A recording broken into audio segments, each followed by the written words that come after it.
Hello दोस्तों, तो कैसे हो आप सब? तो क्या आप भी एफ़िलिएट के बारे में सर्च कर रहे हो? एफ़िलिएट मार्केटिंग क्या होती है? कैसे करते हैं? या फिर एफ़िलिएट मार्केटिंग के क्या-क्या टर्म्स है? कौन-कौन कर सकता है? कौन नहीं कर सकता? क्या आप भी इसी बारे में सर्च कर रहे हो? तो आप एकदम सही वीडियो पे आए हो। आज की ये जो वीडियो है, ये पूरी एफ़िलिएट के ऊपर ही होने वाली है। आज हम बताने वाले हैं कि एफ़िलिएट मार्केटिंग क्या होती है? उसको कैसे स्टार्ट करते हैं और उसके क्या-क्या बेनिफिट्स हैं और कैसे आप उससे अर्निंग स्टार्ट कर सकते हो घर बैठे-बैठे। तो नमस्ते दोस्तों, मेरा नाम नव्यान। चैनल पे पहली बार आए तो चैनल को सब्सक्राइब कर देना, क्योंकि ऐसी वीडियोज़ हम लोग लाते रहते हैं। तो सबसे पहले अपन बात करने वाले हैं कि एफ़िलिएट मार्केटिंग होती क्या है और एफ़िलिएट मार्केटिंग को आप कैसे स्टार्ट कर सकते हो। अगर आपके पास स्मार्टफ़ोन है और आपके पास इंटरनेट कनेक्शन है, तो आप भी जो है एफ़िलिएट मार्केटिंग बहुत ईज़िली जो है अपनी स्टार्ट कर सकते हो।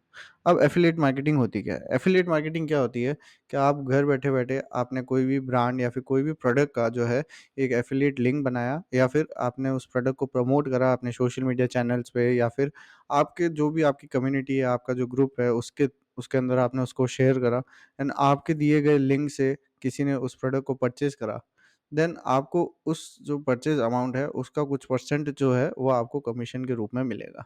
तो ये होती है एफ़िलिएट मार्केटिंग एक तरह से, जिसके अंदर ना तो आपको इन्वेंटरी मैनेज करनी होती है और ना ही कोई दूसरी चीज़, आपको वेयरहाउस या कुछ भी दिक्कत नहीं होती है। आपको बस उस चीज़ को प्रमोट करना है एंड डायरेक्ट जो है वो प्रोडक्ट सेलर शिप करेगा एंड बायर के पास पहुँच जाएगा एंड आपको आपका कमीशन मिल जाएगा।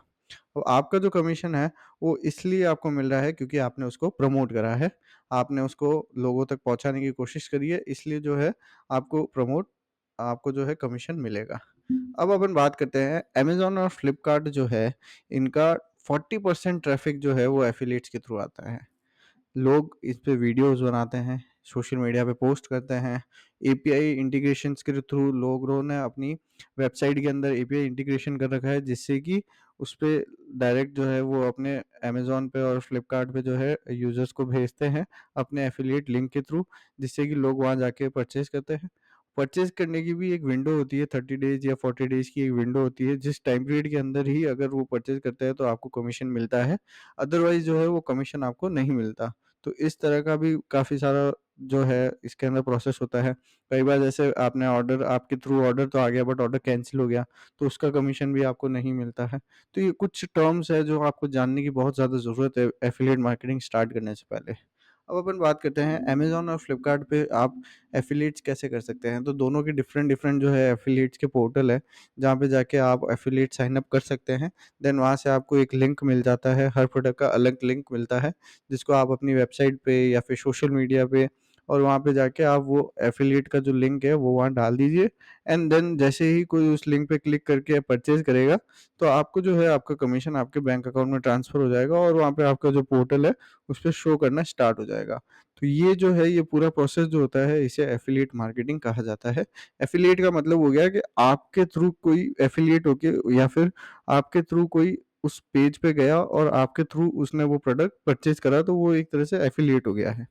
अब अपन बात करते हैं कि जो पुरानी वेबसाइट थी, जो कि जिन लोगों ने बना रखी थी, जिस पे लोग सिर्फ़ कंटेंट डाल रहे थे एंड उस पे जो है वो अच्छा ट्रैफ़िक आ चुका है और अब वो रैंक कर रही है।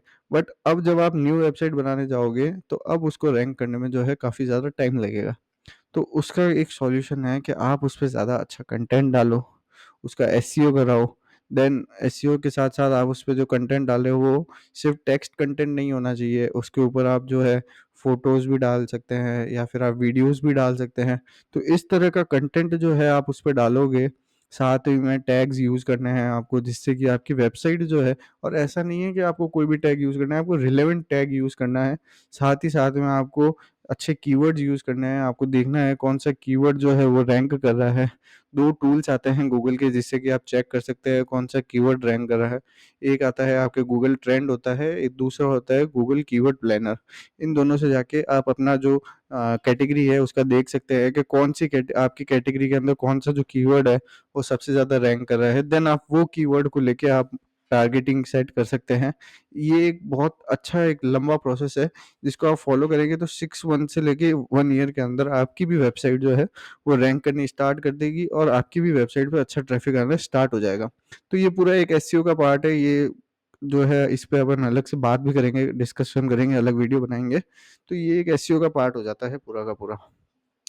अब आज के टाइम में जो है एफ़िलिएट मार्केटिंग के अंदर क्या-क्या रहता है कि सबसे पहला तो हो गया टेक्स्ट। टेक्स्ट जो है वो बहुत पुरानी स्ट्रैटेजी हो गई है।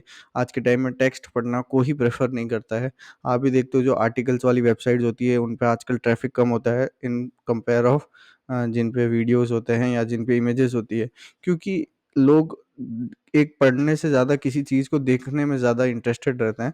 तो इस वजह से आज के टाइम के अंदर वीडियोज़ वाली जो एप्लीकेशंस है या फ़ोटोज़ वाली जो एप्लीकेशंस है वो ज़्यादा चलती है।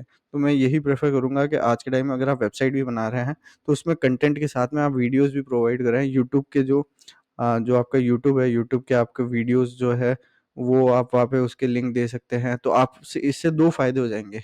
आपका जो यूट्यूब का जो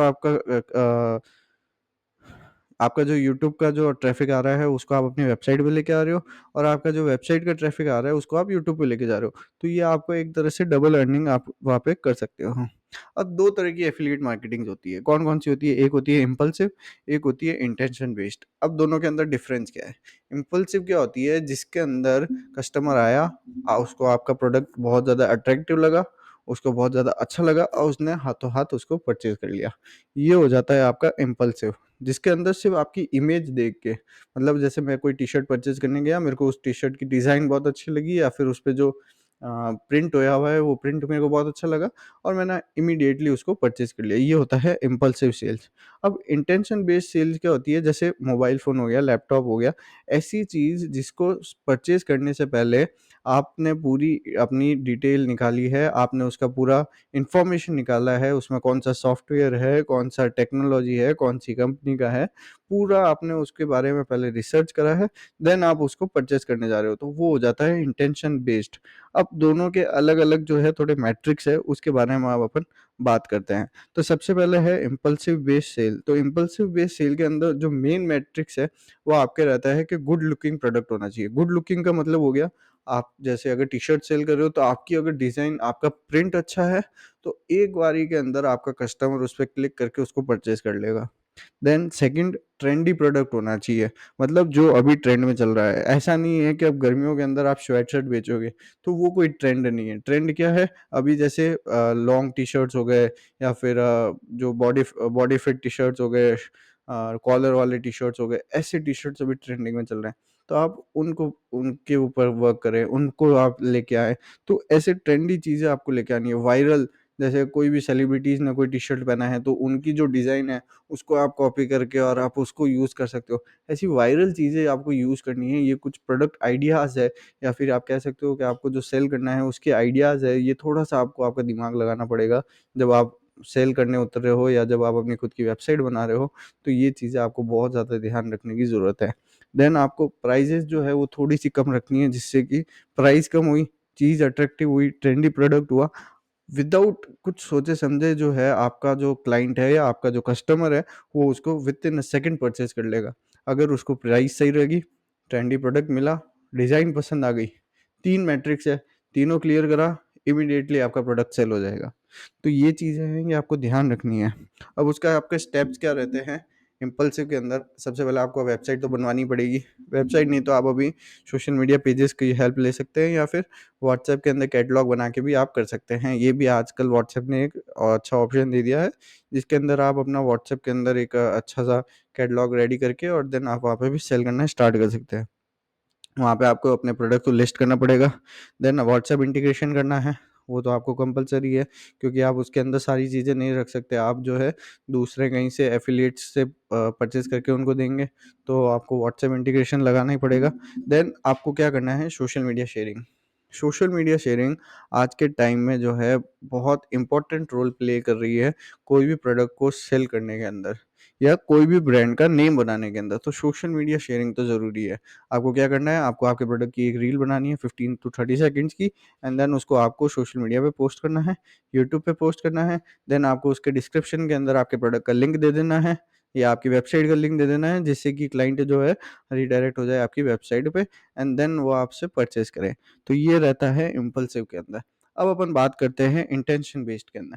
तो इंटेंशन बेस्ड के अंदर जो है, आप वही प्रोडक्ट ले सकते हो जो कि आपको ऐसा लगता है कि इंसान जो है या फिर आप एज़ अ क्लाइंट अगर आप सोच रहे हो कि ऐसा कौन से प्रोडक्ट है जो कि बहुत सोच के उस इंसान परचेज़ करने जा रहा है, जैसे मोबाइल हो गया या फिर लैपटॉप हो गया या टीवी हो गई, फ्रिज हो गई, तो ऐसी चीज़ें, ये वो चीज़ें हैं जो आप रैंडमली नहीं परचेज़ करते हो, आप बहुत ज़्यादा सोचते हो उस चीज़ के बारे में कि मैं इस चीज़ को परचेज़ करूँगा तो बेनिफिट क्या-क्या है, लॉस क्या-क्या है, मेरे लिए ये काम की है या नहीं है, सब चीज़ें आप सोचते हो। तो इसलिए ये जो चीज़ है ये आपको देखनी पड़ेगी। अब इसके भी कुछ स्टेप्स है, इसका मतलब आपको क्या करना है, आपको पूरा रिसर्च करना है बिफोर परचेज़। तो उसमें अपन को जो कीवर्ड्स है वो अच्छे से लेने हैं। लॉन्ग कीवर्ड्स भी लेने हैं, शॉर्ट कीवर्ड्स भी लेने हैं, बट कीवर्ड्स जो है वो आपको एकदम परफेक्ट कीवर्ड, आपको ट्रेंडी कीवर्ड या फिर जो अभी रैंक कर रहा है कीवर्ड, वो कीवर्ड आपको इसके अंदर लेना है। देन अपन बात करते हैं स्टेप्स क्या-क्या रहेंगे। तो पहला स्टेप तो हो गया कीवर्ड, देन आपका हो गया आपको वेबसाइट बनानी है। कीवर्ड आपको कहाँ से फाइंड करने हैं? ट्रेंड से, गूगल ट्रेंड और कीवर्ड प्लानर से। देन आपकी बात हो गई आपको क्या-क्या करना है, आपको आपकी वेबसाइट के अंदर आर्टिकल्स डालने हैं। आर्टिकल्स के अंदर आपको वीडियोज़ भी डालने हैं, इमेजेस भी डालनी है, साथ में गूगल टैग्स भी यूज़ करने हैं। देन उसके बाद में आपको एडवर्टाइज़मेंट रन करना है। आप चाहो तो फेसबुक ऐड चला सकते हो या गूगल ऐड्स भी चला सकते हो, एंड ये सब करने के बाद में जो है आपको बहुत अच्छे रिज़ल्ट्स जो है वो मिलने वाले हैं। सेम वही प्रोसेस जैसा वेबसाइट आपने उसके अंदर बनाई थी, इसके अंदर भी सेम वेबसाइट बनेगी। देन आपको उसके अंदर एपीआई इंटीग्रेशन कराना पड़ेगा व्हाट्सएप का, ताकि आपके व्हाट्सएप के ऊपर वो डायरेक्ट आ सके। देन आप उनके एड्स वगैरह चला के और बहुत अच्छा एक प्लेटफ़ॉर्म आप अपने खुद के लिए रेडी कर सकते हो। तो आज की वीडियो में इतना ही, फिर मिलते हैं दूसरी वीडियो के साथ जिसके अंदर हम और एफ़िलिएट के बारे में जानेंगे। तो ऐसी वीडियोज़ को देखने के लिए चैनल को सब्सक्राइब करना, नोटिफ़िकेशन बटन दबाना मत भूलना। फिर मिलते हैं।